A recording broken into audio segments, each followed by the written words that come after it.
A moradora de rua grávida pede ajuda a um milionário. Quando ele olha para ela, fica chocado, sai do carro e chama a polícia imediatamente. O frio cortava minha pele fina e repuxada sobre a barriga, um lembrete cruel de que eu não tinha mais o luxo de um teto ou de um casaco quente.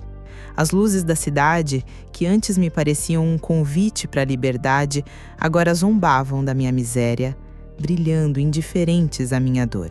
Cada carro que passava era uma onda de vento gelado que me atingia em cheio. E o som dos pneus no asfalto molhado pela garoa fina era a trilha sonora do meu fracasso. Eu estava encolhida num canto qualquer, tentando me fazer pequena, invisível, mas a barriga de 8 meses não me permitia tal luxo. Ela estava ali, proeminente, um farol que atraía olhares de pena, de nojo, de desprezo. Respirei fundo, sentindo uma pontada aguda nas costas. Era o meu corpo me avisando que o tempo estava se esgotando. O bebê se mexeu, uma onda lenta e forte sob a minha pele, e por um instante o desespero se transformou num pânico gelado. Eu não podia ter essa criança aqui, no meio do nada, suja e sozinha. Não era justo com ela. Não era justo com a vida que eu carregava, a única coisa pura que me restava. Minha garganta se fechou com um nó de vergonha. Lembranças do meu antigo quarto, dos lençóis de seda e do cheiro de jasmim invadiram minha mente. Lembrei do rosto de meu pai, Cláudio, sempre tão sério, tão ocupado, mas cujos olhos às vezes demonstravam um brilho de orgulho quando me via. Orgulho que eu transformei em pó. Abandonei tudo por um amor que se revelou uma miragem, uma mentira doce que me custou a dignidade, a segurança e a fortuna que eu roubei do cofre dele, acreditando que estava investindo em nosso futuro. Antônio. O nome dele era como um veneno amargo na minha boca.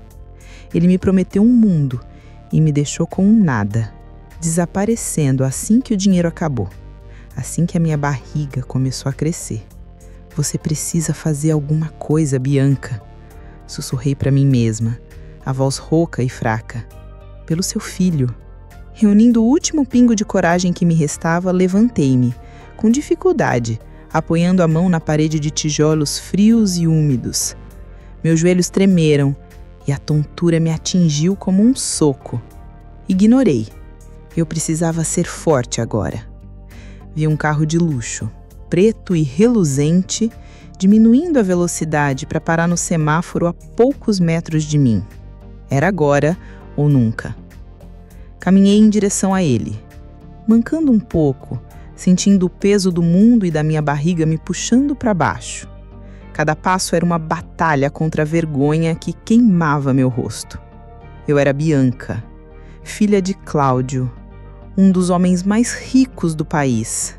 Eu tinha estudado nas melhores escolas, viajado o mundo, tido tudo que o dinheiro podia comprar. E agora eu estava prestes a bater na janela de um estranho para pedir esmola. Quando eu cheguei ao lado do carro, hesitei. Minha mão tremia, suspensa no ar. O que eu diria? Como eu poderia explicar minha situação sem desmoronar em lágrimas? Respirei fundo mais uma vez, o ar gelado queimando meus pulmões, e bati de leve no vidro escuro. Nada. Bati de novo, um pouco mais forte. Por favor. Minha voz saiu como um gemido patético. Eu preciso de ajuda. O vidro começou a descer. Lento, silencioso, revelando o interior luxuoso do veículo. O cheiro de couro novo e de um perfume masculino caro me atingiu. Um aroma familiar que me transportou para um tempo e lugar que já não eram meus. E então eu ouvi. Meu coração parou. O ar sumiu dos meus pulmões. O mundo inteiro pareceu congelar.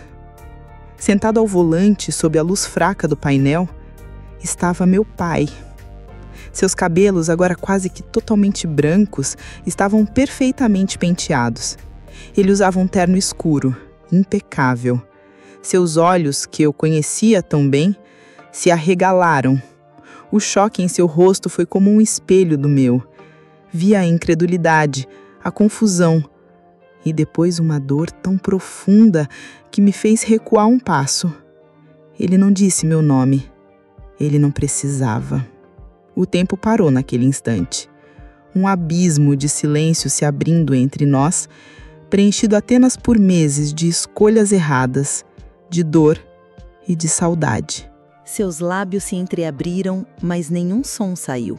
Seus olhos percorreram meu corpo, fixando-se na minha barriga enorme e saliente, depois no meu rosto sujo, nos meus cabelos emaranhados, nas minhas roupas rasgadas. Vi o momento exato em que a ficha caiu, em que a compreensão do meu estado o atingiu como um raio. O choque deu lugar a uma expressão indecifrável, uma mistura de fúria e desolação que me aterrorizou mais do que qualquer palavra. Eu esperava gritos, esperava acusações, esperava que ele subisse o vidro e acelerasse, me deixando para trás, como eu merecia. Mas ele não fez nada disso. Com um movimento brusco, quase violento, ele abriu a porta do carro que bateu contra minha perna sem que eu sentisse. Ele saiu, o corpo alto e imponente parecendo ainda maior sob as luzes da rua. As lágrimas brilhavam em seus olhos, mas seu rosto estava contraído em uma máscara de fúria. Ele não olhou mais para mim. Seus olhos estavam fixos em algum ponto distante, como se estivesse tentando processar uma realidade impossível. Ele tirou o celular do bolso, as mãos tremendo de uma forma que eu nunca tinha visto. Achei que ele fosse ligar para os seguranças, para me expulsar, para me humilhar. Mas o que ele fez foi pior, 1000 vezes pior. Com a voz embargada, mas firme, ele discou um número. "Alô, é da polícia?" Ele disse, e cada palavra foi como uma facada no meu peito. "Eu preciso de uma viatura e uma ambulância agora." Ele deu o endereço, a voz cortante e precisa, e então ele desligou, sem me dirigir um único olhar, e ficou ali, parado na calçada, um monumento de dor e raiva, esperando. O mundo girou ao meu redor. A polícia? Por quê? Para me prender? Pelo roubo? O desespero que eu sentia antes não era nada comparado ao terror que me consumiu naquele momento. As pontadas nas minhas costas se intensificaram, transformando-se em uma dor aguda e constante. Minhas pernas cederam e eu caí de joelhos no asfalto frio e molhado, o som do meu próprio soluço ecoando na noite silenciosa. E ali, caída aos pés do meu pai, o homem que eu traí e abandonei, eu entendi. Aquilo não era um resgate. Era o início da minha punição. O som distante das sirenes começou como um zumbido baixo, crescendo em volume até se tornar um lamento agudo que rasgava a noite e perfurava meus tímpanos. Cada segundo de espera era uma tortura. Continuei de joelhos no asfalto úmido, incapaz de me mover, o corpo paralisado pelo choque e pela dor das contrações, que agora vinham em ondas mais fortes e mais próximas. Meu pai permanecia de pé, imóvel, como uma estátua, de costas para mim. Ele não se virou nem quando as luzes azuis e vermelhas da viatura e da ambulância pintaram a rua, refletindo em seu terno caro e no asfalto molhado. Era como se eu não existisse, como se eu fosse apenas um problema a ser resolvido pelas autoridades que ele havia convocado. 2 policiais saíram da viatura, a expressão cautelosa, as mãos próximas às armas. Quando me viram ali, caída e grávida, a postura deles mudou, a rigidez deu lugar à confusão. Um deles se aproximou do meu pai. "Senhor Cláudio?" O policial perguntou, o reconhecendo imediatamente. A fama do meu pai o precedia em todos os cantos da cidade. "O senhor está bem? O que aconteceu?" Meu pai finalmente se virou, mas não para mim. Ele olhou para o policial e a máscara de fúria havia se desfeito, dando lugar a uma expressão de pura exaustão. Seus olhos estavam vermelhos. As lágrimas que ele segurou antes agora marcavam seu rosto. "Ela precisa de um hospital." Ele disse, a voz falhando. "Ela está em trabalho de parto e está na rua." A última parte saiu com um esforço tremendo, como se admitir a minha condição em voz alta fosse a última humilhação. Os paramédicos se aproximaram de mim com uma maca. Uma mulher de uniforme azul agachou-se ao meu lado, o rosto gentil contrastando violentamente com o caos da situação. Querida, você consegue me dizer seu nome? Há quanto tempo está sentindo as dores? Eu não conseguia responder. Minha garganta estava fechada. A única coisa que eu conseguia fazer era olhar para o meu pai, buscando alguma resposta, algum sinal, mas ele desviava o olhar, como se a visão de mim fosse insuportável. Os paramédicos me ajudaram a deitar na maca, e a cada movimento, uma nova onda de dor me atravessava. O mundo era um borrão de luzes piscantes e vozes abafadas. Enquanto me colocavam na ambulância, meu olhar cruzou com o dele pela última vez. Naquele instante, não vi raiva. Vi um homem quebrado. Um pai cuja filha, a única que ele tinha, havia se tornado uma estranha, uma indigente pedindo ajuda na rua. A porta da ambulância se fechou, separando-nos. O caminho até o hospital foi um pesadelo de dor e medo. A paramédica tentava me acalmar, fazia perguntas que eu mal conseguia processar. Você fez o pré-natal? Tem algum documento? Neguei com a cabeça, a vergonha me queimando por dentro. Eu não tinha nada, nenhum nome falso, nenhuma história inventada. Eu era apenas Bianca, a fugitiva, a ladra, a grávida desamparada. E o pai do meu filho, Antônio. O homem que deveria estar segurando minha mão agora, provavelmente estava em algum bar de luxo com outra mulher, gastando o dinheiro de outra família. O pensamento me deu um enjoo tão forte que quase vomitei. No hospital fui levada às pressas para a maternidade. Enfermeiras e médicos se moviam com uma eficiência que me assustava. Roupas sujas foram cortadas e trocadas por uma bata hospitalar. Agulhas perfuravam minha pele. Monitores apitavam ao meu lado, medindo os batimentos cardíacos do meu filho. Uma prova sonora de que, no meio daquele desastre, uma vida nova e inocente insistia em chegar. As horas seguintes se fundiram em um borrão de dor lancinante e exaustão. Em meio aos gritos e ao esforço, não havia espaço para pensar no meu pai, na polícia, nem na minha vergonha. Havia apenas a necessidade primal de trazer meu filho ao mundo. Então, no auge da agonia, um choro forte e saudável encheu a sala. Um menino. A enfermeira o limpou e o enrolou num cobertor branco, colocando-o nos meus braços. E naquele momento, tudo desapareceu. O frio da rua, a fome, a traição de Antônio, o olhar de decepção do meu pai, tudo se dissolveu quando olhei para aquele rostinho enrugado e perfeito. Seus olhos minúsculos se abriram e me encararam, com uma seriedade que me fez sorrir pela primeira vez em meses. Um sorriso que doeu, que rasgou meus lábios ressecados, mas que veio do fundo da alma. Oi, meu amor, sussurrei, as lágrimas agora rolando livremente, mas por um motivo diferente. A mamãe está aqui. Ele era minha redenção.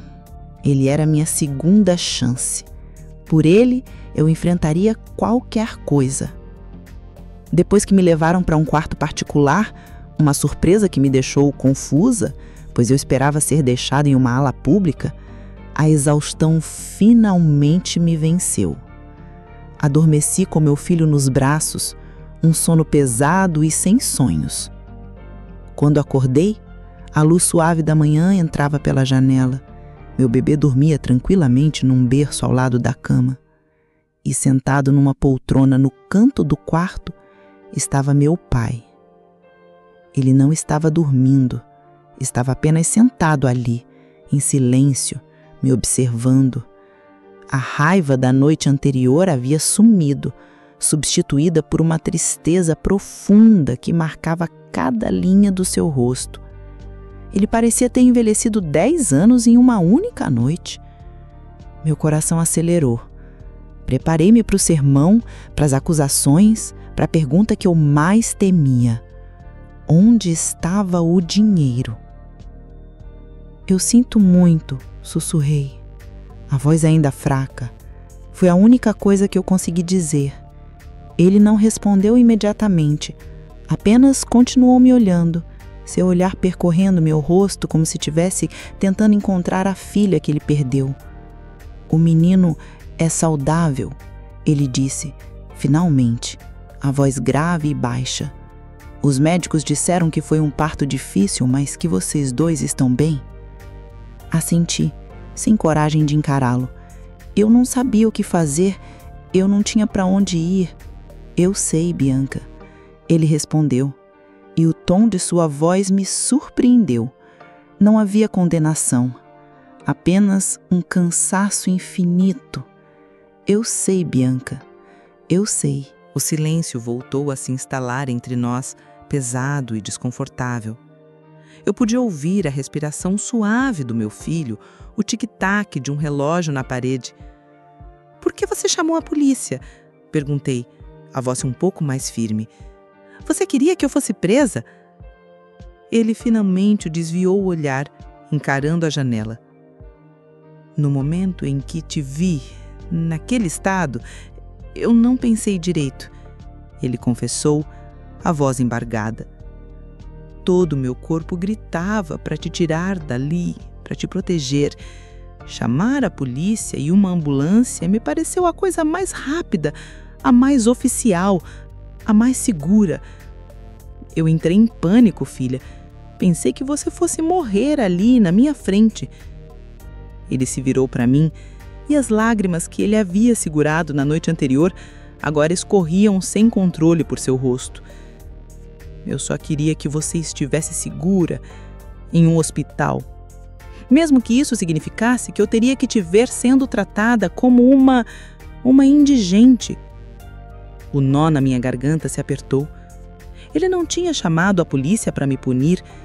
Ele tinha chamado a polícia porque, em seu desespero, foi a única forma que encontrou de me salvar. Aquele gesto, que me pareceu tão cruel, era um ato de amor desesperado. Eu sinto muito pelo dinheiro, pai, gaguejei, as palavras saindo emboladas. Eu fui uma tola, ele me enganou. Meu pai balançou a cabeça, como se aquilo não fosse o mais importante. Dinheiro a gente recupera, Bianca. O tempo perdido, a sua segurança, isso é o que importa. Ele se levantou e caminhou lentamente até o berço, olhando para o neto adormecido. Um sorriso fraco, quase imperceptível, tocou seus lábios. Ele se parece com você quando era bebê.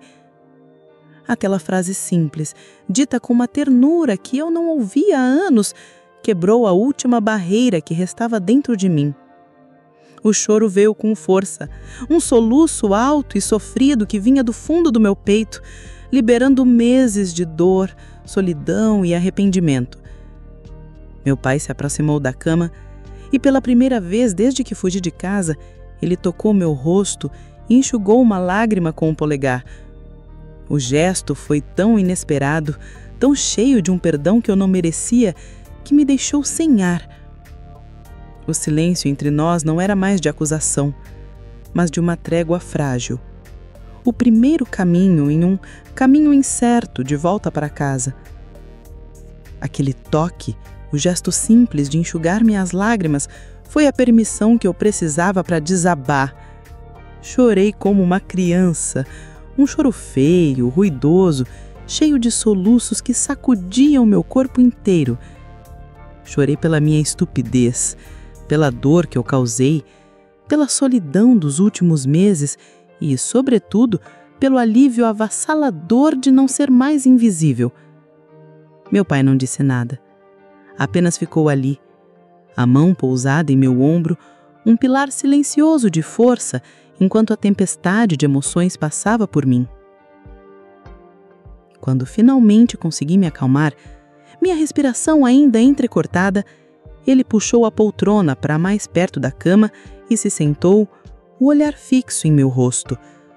Seus olhos, que antes expressavam fúria e depois dor, agora tinham uma nova intensidade, uma seriedade que me dizia que a conversa estava longe de terminar. Você precisa que eu me escute, Bianca. Ele começou, a voz baixa, mas carregada de urgência. Não temos muito tempo. Ainda fungando, assenti. Eu vou devolver todo centavo, pai, eu juro. Vou trabalhar, faço o que for preciso. Ele me interrompeu com um gesto impaciente da mão. Isso não importa agora. O dinheiro é o menor dos nossos problemas. Ele se inclinou para a frente, os cotovelos apoiados nos joelhos. Desde o dia em que você saiu de casa, eu não tive um minuto de paz. Na primeira semana, achei que fosse um ato de rebeldia, que você voltaria.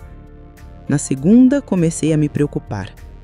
Na terceira, contratei os melhores detetives particulares do país. Meu queixo caiu. Detetives? Sim. Eu precisava saber onde você estava, se estava segura. Eles te encontraram rápido. Rápido demais. Você não estava se escondendo muito bem. Sua voz não era uma acusação, mas uma constatação triste. Eu soube quando você e aquele homem alugaram aquele apartamento caro. Soube quando começaram a frequentar os restaurantes, as festas. Eu vi, de longe, o dinheiro que eu passei a vida inteira juntando ser queimado em semanas. A vergonha me atingiu como uma onda de calor, subindo pelo meu pescoço e queimando meu rosto. Ele sabia de tudo.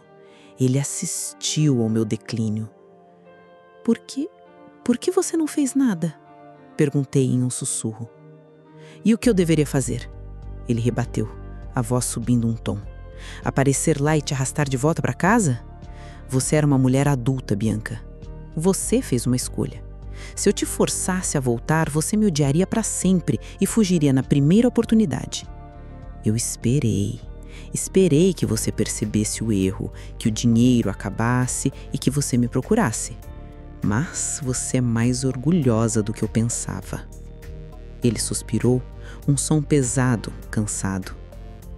O que eu não esperava era que ele te deixasse assim. Seu olhar se desviou para minha barriga, agora vazia, e depois para o berço onde meu filho dormia. Ele foi embora assim que soube da gravidez, confessei, a voz amarga. O dinheiro já tinha acabado. Ele disse que ia arrumar um investimento e nunca mais voltou. Claro que não voltou, meu pai disse entre dentes. O nome dele não é Antônio, é Marcos, ou talvez Pedro, ou Jomas. Ele usa tantos nomes que nem a polícia tem certeza. O que eu sei é que ele não é um investidor. Ele é um golpista profissional, Bianca. Um parasita. As palavras dele eram duras, mas ecoavam a verdade que eu havia me recusado a enxergar. Como você sabe de tudo isso? Os detetives, ele explicou, agora frio e calculista. Enquanto você vivia sua história de amor, eu mandei investigar cada passo que esse homem já deu.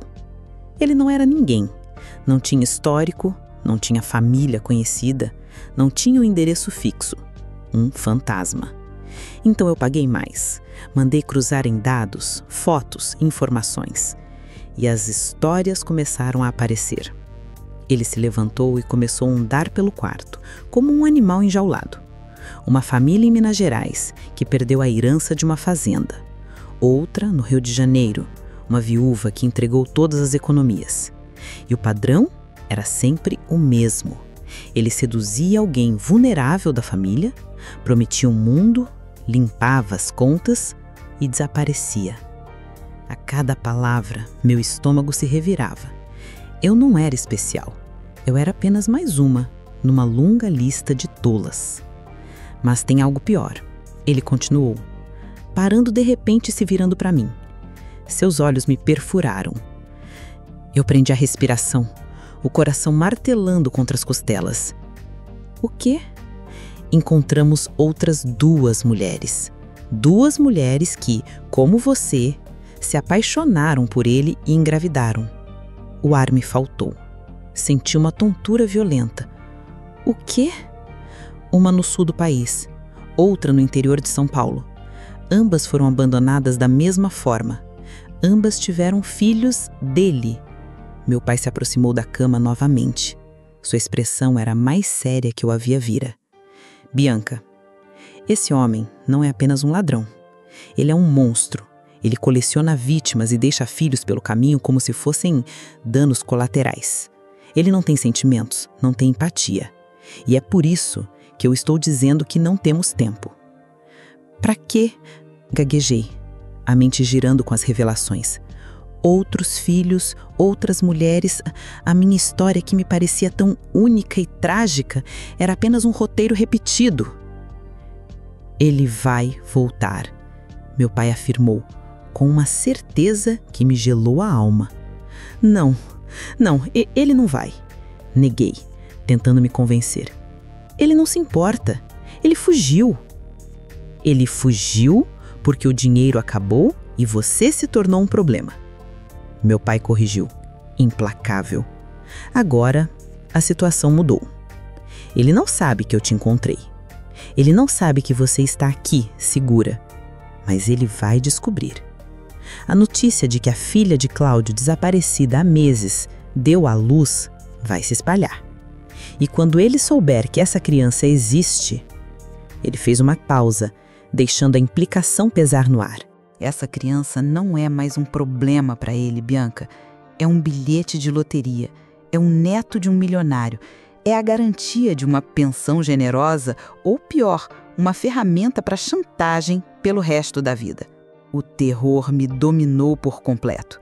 Olhei para o meu filho dormindo tão pacificamente, alheio ao perigo que seu próprio pai representava. A ideia de Antônio, Marcos, ou seja lá qual fosse seu nome, se aproximando do meu bebê, tocando nele, usando-o, era mais aterrorizante do que qualquer coisa que eu já tivesse enfrentado. Não, sussurrei, balançando a cabeça em negação. Eu não vou deixar, nunca. Eu sei que não vai, meu pai disse, a voz se suavizando um pouco. E eu também não vou. Ele se sentou na beirada da minha cama e, pela primeira vez, vi nele não apenas o empresário frio e o pai magoado, mas um protetor, um leão defendendo sua cria. É por isso que, a partir de hoje, tudo muda. Você não está mais sozinha nisso. Somos nós dois contra ele. E eu te garanto, minha filha, nós não vamos perder. O medo ainda estava lá, um nó gelado no meu estômago. Mas pela primeira vez em muito tempo, ele não veio acompanhado de desamparo. Veio com uma centelha de fúria, a fúria de uma mãe. Ao meu lado, meu pai não era mais apenas o homem que eu havia traído. Ele era meu aliado. E juntos, nós protegeríamos a única coisa que realmente importava. A guerra estava apenas começando. Deixar o hospital foi como entrar numa realidade paralela. 2 dias antes, eu era uma moradora de rua anônima. Agora eu saía pela porta dos fundos, com meu filho, que decidi chamar de Léo, aninhado em meus braços, e entrava em um carro blindado dirigido por um segurança de rosto impassível. Meu pai estava no banco da frente, falando ao telefone em um tom baixo e autoritário. Ele não estava mais agindo como um pai ferido. Ele havia se tornado o general que comandava um exército. E eu, sua soldada mais improvável, sentia um misto de medo e uma estranha sensação de segurança que não experimentava há quase 1 ano. A volta para casa foi silenciosa. Eu olhava pelas janelas ruas que há poucos dias eram meu lar e meu purgatório e sentia como se estivesse assistindo a um filme sobre a vida de outra pessoa. A mansão onde cresci surgiu no fim da rua, imponente como sempre, mas algo estava diferente. O portão maciço, que antes se abria com uma elegância silenciosa, agora parecia a entrada de uma fortaleza. Havia mais 2 seguranças visíveis do lado de fora. Homens altos e de ombros largos que não faziam parte da equipe antiga. Quando entramos, a transformação era ainda mais evidente. Homens de uma empresa de segurança passavam fios discretos pelos cantos das paredes. Pequenas câmeras quase invisíveis estavam posicionadas em pontos estratégicos do teto. A casa da minha infância, cheia de memórias de festas e risadas, havia se tornado um centro de operações. O que é tudo isso? Perguntei, a voz um sussurro, enquanto meu pai me guiava pelo hall de entrada. Precaução. respondeu sem parar de andar. Ninguém entra ou sai desta casa sem que eu saiba. Cada centímetro do perímetro está sendo monitorado. Se ele chegar a 10 quarteirões daqui, nós saberemos. A frieza em sua voz me deu um calafrio. Meu antigo quarto havia sido preparado para mim e para o Léo. O berço mais caro do mercado estava montado ao lado da minha cama, e todas as roupas e produtos de bebê que se pode imaginar estavam organizados em cima da cômoda. Era um conforto material que contrastava brutalmente com o tumulto dentro de mim. Coloquei o Léo no berço e ele dormiu instantaneamente, inocente a toda a paranoia que o cercava. Naquela noite, meu pai me chamou ao seu escritório. A sala que eu sempre evitara por associá-la ao trabalho e à sua ausência, agora era o nosso quartel-general. Sobre a enorme mesa de maógno não havia relatórios de empresas, mas fotos e documentos espalhados, e no centro, uma foto de Antônio, ou Marcos, ou quem quer que ele fosse. O sorriso charmoso, o olhar penetrante que um dia me fizeram perder o juízo, agora me causavam náuseas. Sente-se, meu pai ordenou, apontando para a cadeira à sua frente. Você precisa ver isso. Precisa entender com quem estamos lidando. Hesitante, eu me sentei. Ele me empurrou um arquivo. A primeira página era uma cópia de um documento de identidade. O nome era Marcos Pereira. A foto era dele. Esta é a identidade que ele usou em Minas, com a família Queiroz. Ele se apresentou como um engenheiro agrônomo. Ele me mostrou outra. Desta vez, o nome era Jonas Andrade. A foto era a mesma. Esta foi no Rio, com a viúva, Sônia Braga. Disse que era um consultor de investimentos do mercado de arte. Meu estômago se revirou. E para mim, murmurei. Para você, ele foi Antônio de Luca, meu pai completou, a voz dura. Um herdeiro italiano cuja família havia renegado. Uma história romântica e trágica, perfeita para fisgar uma jovem sonhadora que se sentia presa em uma gaiola de ouro. As palavras dele me atingiram com a força de um tapa. Era exatamente assim que eu me sentia. E aquele homem soube ler cada uma das minhas inseguranças, cada um dos meus desejos secretos, e usou tudo isso contra mim. Não era amor. Era um estudo de caso. Eu era um alvo. Meus detetives conseguiram um mandado de busca e apreensão no último apartamento que ele alugou antes de desaparecer. Ele foi descuidado, deixou algumas coisas para trás. Ele me mostrou um saco plástico com evidências. Dentro havia um celular descartável. Conseguimos quebrar a criptografia. Ele virou a tela de um laptop em minha direção. Eram mensagens de texto. Vi conversas dele com outros homens, rindo sobre suas conquistas. Um deles perguntava: "E a filha do ricaço? Já caiu na rede?" A resposta de Antônio/Marcos me fez parar de respirar. Essa foi a mais fácil de todas. Está desesperada por um pouco de atenção. Acha que sou o príncipe encantado. Mal sabe ela que o papai aqui só está de olho na coroa. Eu não consegui mais olhar. Afastei-me da mesa, a mão cobrindo a boca, sentindo o gosto amargo da bile na garganta. Todo o nosso amor, as declarações, as promessas, as noites em que ele jurava que eu era a mulher da vida dele, tudo era uma piada da qual ele ria com os seus cúmplices. Isso não é tudo, meu pai disse, implacável. Ele queria que eu visse a verdade nua e crua, sem filtros. Ele sabia que era a única forma de me curar do veneno daquela paixão. Ele me mostrou outro relatório. Era da polícia. Não é procurado apenas por estelionato. Conseguimos ligá-lo oficialmente aos outros casos. Há um terceiro filho, Bianca, um menino de 4 anos, em Santa Catarina. A mãe, uma garçonete, nunca recebeu um centavo de pensão.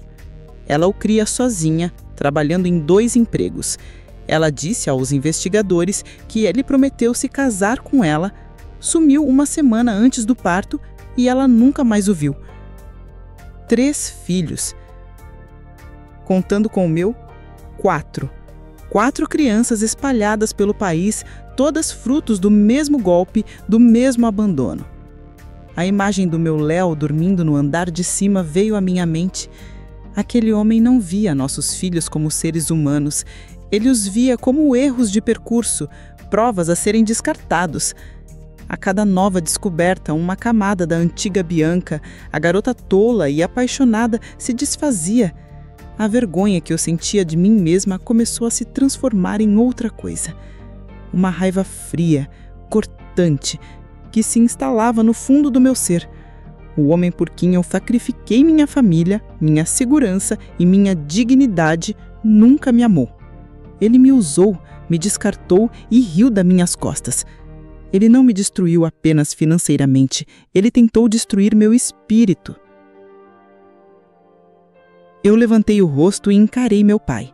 As lágrimas haviam secado, meus olhos estavam frios. "O que nós vamos fazer?" perguntei. E minha voz não era mais de uma vítima, era a voz de alguém que queria lutar. Meu pai me observou por um longo instante, um brilho de algo que parecia orgulho em seus olhos. Disse meu pai: "Vamos usar a vaidade dele contra ele. Ele acha que é o mais esperto, acha que estamos alheios a tudo. Vamos dar a ele a isca que ele não conseguirá resistir." Ele pegou uma das fotos do golpista sobre a mesa e a segurou entre os dedos. "Ele quer o neto de um milionário. Ótimo. Vamos garantir que ele saiba que o neto existe. E então, vamos esperar que ele venha até nós. Mas desta vez, Bianca, não haverá romance nem promessas. Haverá câmeras, microfones e policiais esperando na sala ao lado. Nós vamos acabar com ele." A ideia não me assustou. Pelo contrário, uma determinação gelada tomou conta de mim. Ele não iria se aproximar do meu filho. Ele não iria destruir mais nenhuma vida. Eu olhei para a foto daquele rosto sorridente e fiz uma promessa silenciosa a mim mesma e ao meu filho. A vingança não seria gritar ou chorar. Seria garantir que ele pagasse por cada mentira, por cada coração partido, por cada criança abandonada. A queda dele seria a minha reconstrução. Os dias que se seguiram foram estranhos. Uma mistura de rotina doméstica e preparação para uma guerra silenciosa. A mansão, que antes era apenas a casa do meu pai, tornou-se o meu mundo. Eu mal saía, imersa em um casulo de segurança e paranoia. Minha vida passou a ser ditada pelo choro de Léo, pelas mamadas da madrugada e pelas reuniões estratégicas com meu pai em seu escritório. A vergonha que eu sentia, aquela que me paralisava, começou a dar lugar a uma nova e desconhecida sensação: propósito. No início, eu era apenas uma espectadora. Sentava-me na cadeira em frente à mesa de mogno, com Léo dormindo em um carrinho ao meu lado, e ouvia meu pai e seus advogados discutindo os aspectos legais da armadilha que estávamos montando. Eles falavam em termos que eu não entendia completamente. Flagrante preparado, coleta de provas, ação cível por danos morais. Eu apenas balançava a cabeça, a raiva fria ainda queimando em meu peito, mas me sentindo impotente, um peão em um jogo de xadrez comandado por homens poderosos. "Você precisa participar mais, Bianca", meu pai disse uma noite, depois que os advogados foram embora. Estávamos sozinhos no escritório. O único som era o zumbido do ar-condicionado. "Eu não sei como", admiti, a voz baixa. "Eu não entendo nada de leis. A única coisa que eu fiz foi cair no golpe dele." A amargura em minha voz era palpável. Meu pai me encarou, o olhar sério. "Não estou falando das leis, estou falando dos negócios, da sua vida. Você passou meses sendo enganada por um homem que te prometeu uma vida de luxo sem esforço, e você acreditou. Por quê?" A pergunta me pegou de surpresa. "Porque eu o amava", respondi, a frase soando oca e tola até para os meus próprios ouvidos. "Não", ele rebateu com firmeza.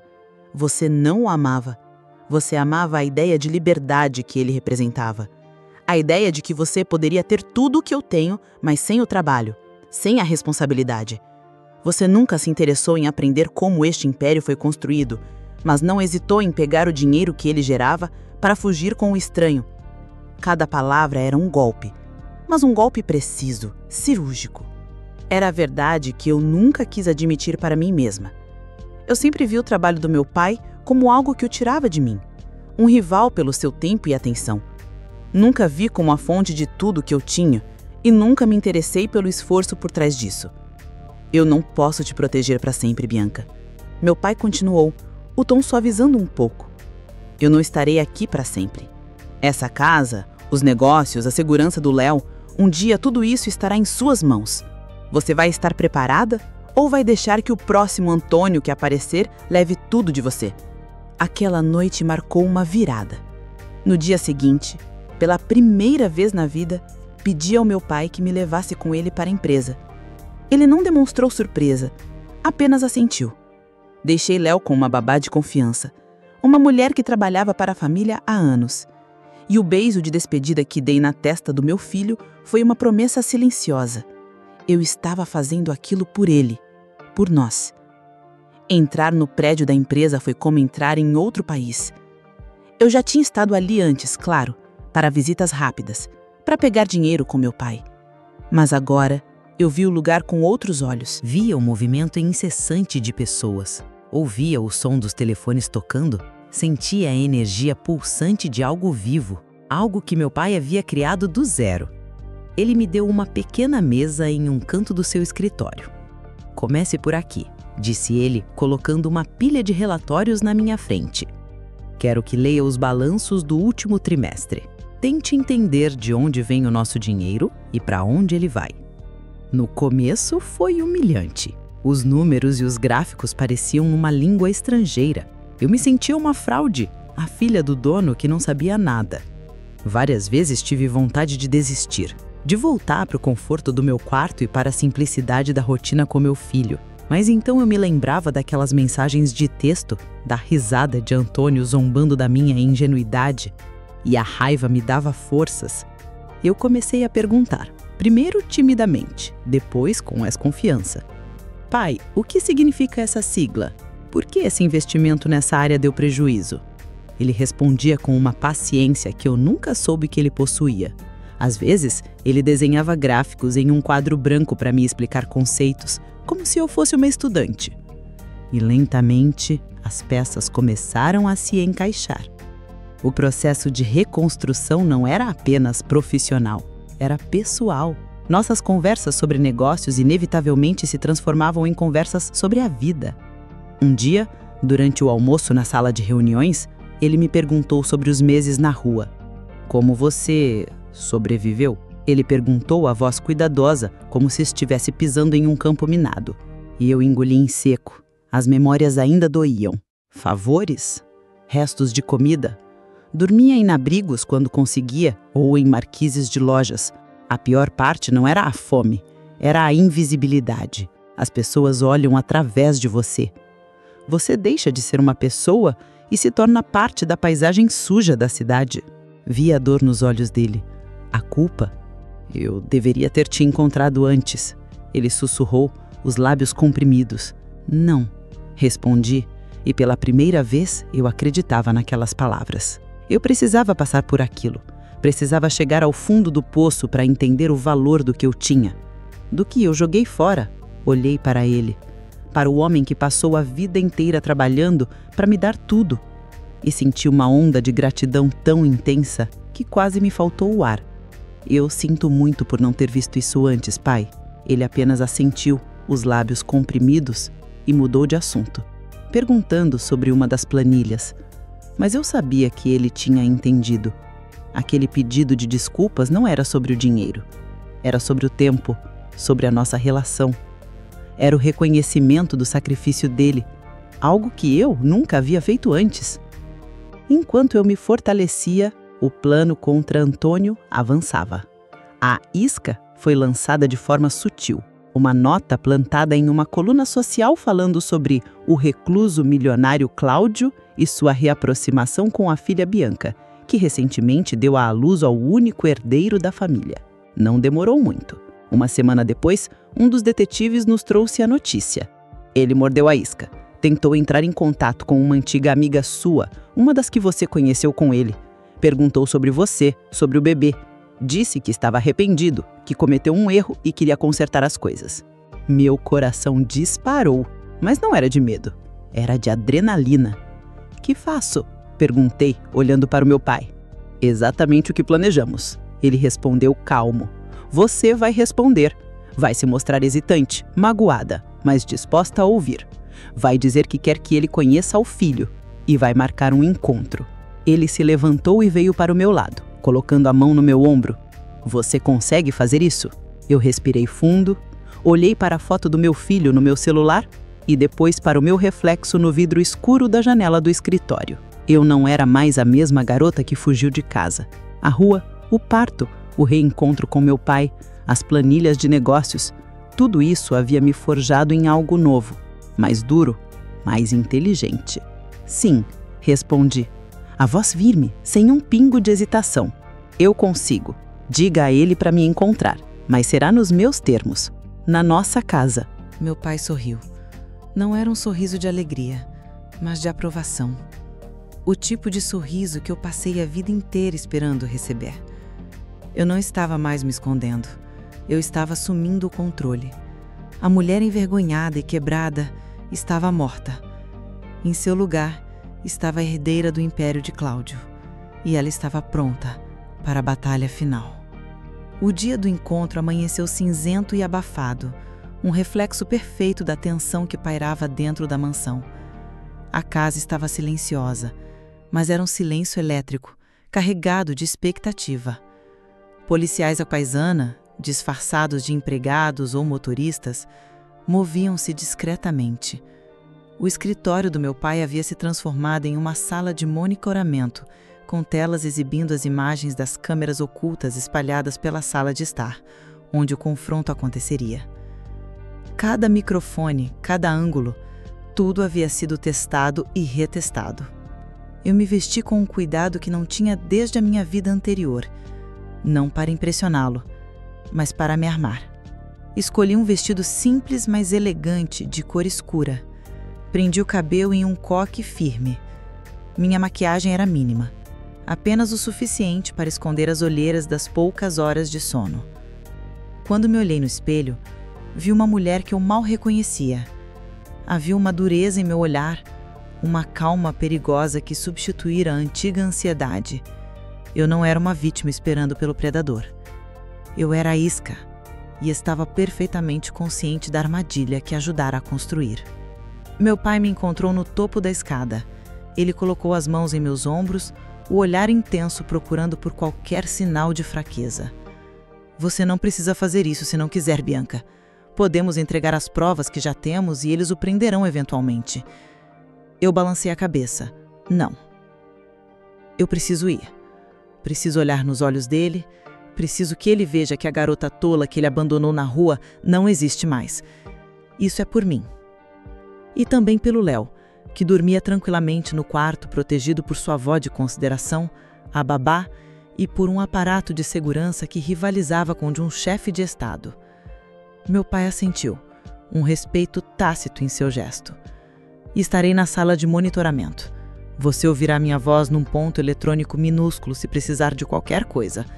Basta tocar na sua orelha direita e a equipe entrará. Você não está sozinha. Desci as escadas, o coração batendo em um ritmo forte e constante, não de medo, mas de pura adrenalina. Sentei-me no sofá da sala de estar, o mesmo sofá onde, anos atrás, eu me aninhava para assistir a filmes com meu pai. Agora, era o palco para o ato final da minha ruína e do meu renascimento. Exatamente às 15h, o interfone tocou. A voz do segurança soou calma e protocolar. Senhora Bianca, o senhor Antônio de Luca está aqui. Pode deixá-lo entrar. Respondi, minha voz surpreendentemente firme. Momentos depois ele entrou, e por um instante, apenas um, meu estômago gelou. Ele era exatamente como eu me lembrava. O mesmo sorriso fácil, o mesmo cabelo perfeitamente desarrumado, o mesmo ar de confiança descontraída que me cativou. Ele usava jeans e uma camisa de linho, parecendo um homem que acabara de voltar de um passeio de iate, não um golpista fugitivo. Bianca, ele disse, a voz suave como veludo, abrindo os braços como se esperasse um abraço. Você não sabe como eu sonhei com este momento. Eu não me movi. Apenas o encarei, deixando o silêncio se esticar. O sorriso dele vacilou por uma fração de segundo. Você não vai dizer nada? Perguntou, dando um passo à frente. Sente-se, Antônio. Ou devo chamá-lo de Marcos, ou Jonas. O choque no rosto dele foi breve, mas delicioso. Ele se recompôs rapidamente, forçando uma risada. Ah, então seu pai já fez a lição de casa dele. Eu imaginei. Olha, Bianca, eu posso explicar tudo. Pode? Perguntei, arqueando uma sobrancelha. Ótimo. Eu adoraria ouvir a explicação.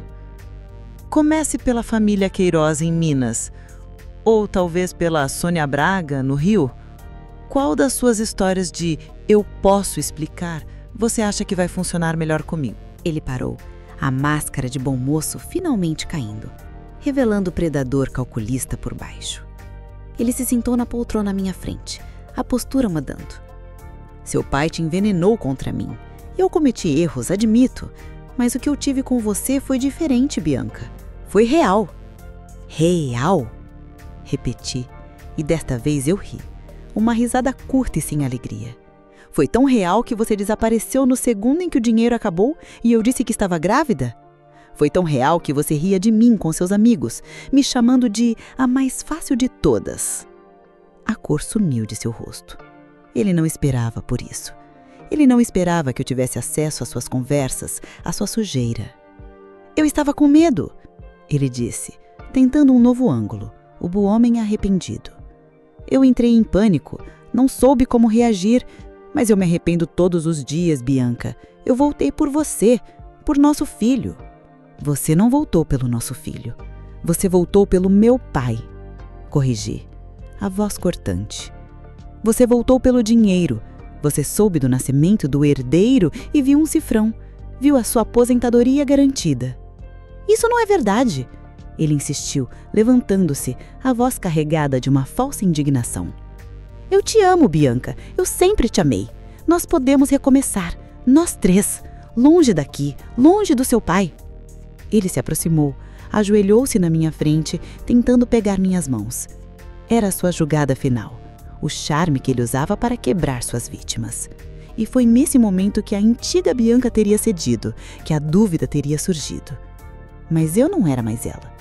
Puxei minhas mãos para trás e o encarei, sem piscar. Diga-me, Antônio, você também amava Sandra de Santa Catarina? Ou a mãe do seu outro filho em São Paulo? Você também prometeu um recomeço para elas antes de sumir e deixá-las criando seus filhos sozinhas? Foi o golpe de misericórdia. Ele ficou sem palavras, o rosto contorcido em uma mistura de raiva e pânico, ao perceber que não havia mais para onde fugir. Ele sabia que eu sabia de tudo. Você! Ele começou, a voz um rosnado baixo, a verdadeira face, finalmente exposta. Você! Eu não deixei terminar. Toquei minha orelha direita. No mesmo instante, a porta do escritório se abriu e meu pai saiu, seguido por 2 policiais. As outras portas da sala se abriram simultaneamente, revelando mais agentes. Antônio se levantou de um salto, olhando ao redor como um rato encurralado. Marcos Pereira, Jonas Andrade, você está preso por estelionato, falsidade ideológica e abandono de incapaz, disse um dos policiais, aproximando-se com as almandas. O olhar de Antônio encontrou o meu. Havia ódio puro ali. Você vai se arrepender disso. Ele cuspiu em minha direção. Não, respondi, levantando-me, sentindo uma calma profunda tomar conta de mim. Eu já me arrependi de muita coisa. De ter acreditado em você, de ter roubado meu pai, de ter sido fraca. Mas disso, eu dei um passo à frente e pela primeira vez ele recuou. Diga-me, Antônio, você também amava a Sandra de Santa Catarina? Ou a mãe do seu outro filho em São Paulo? Você também prometeu um recomeço para elas antes de sumir e deixá-las criando seus filhos sozinhas? Ele não disse mais nada. Apenas deixou que os policiais o algemassem e o levassem para fora da minha casa. Para fora da minha vida. Quando a porta se fechou, o silêncio que se entalou na sala não era mais tenso. Era um silêncio de paz. Meu pai se aproximou e me abraçou. Um abraço forte, que dizia tudo o que as palavras não precisavam. Nos meses seguintes, a vida encontrou um novo equilíbrio. Antônio foi condenado. As provas eram irrefutáveis. As outras vítimas, encorajadas pela nossa ação, também prestaram queixa, garantindo que ele passaria um longo tempo atrás das grades. Eu mergulhei no trabalho. A mesa no canto do escritório do meu pai tornou-se minha. O que começou como uma lição de sobrevivência tornou-se uma paixão. Descobri que tinha a mente analítica dele, a sua visão para os negócios. O rancor entre nós deu lugar a uma parceria, a uma cumplicidade construída sobre as cinzas de uma crise. Minha vida agora era dividida entre as planilhas e as papinhas de bebê, entre as reuniões de diretoria e as noites em que eu cantava para o Léo dormir. E em cada sorriso do meu filho, em cada novo contrato que eu fechava, eu entendia a verdade do que eu disse a Antônio. Prosperar não era apenas a melhor vingança, era a única forma de cura. Eu não precisava mais fugir, eu finalmente havia encontrado meu lugar. Eu estava em casa.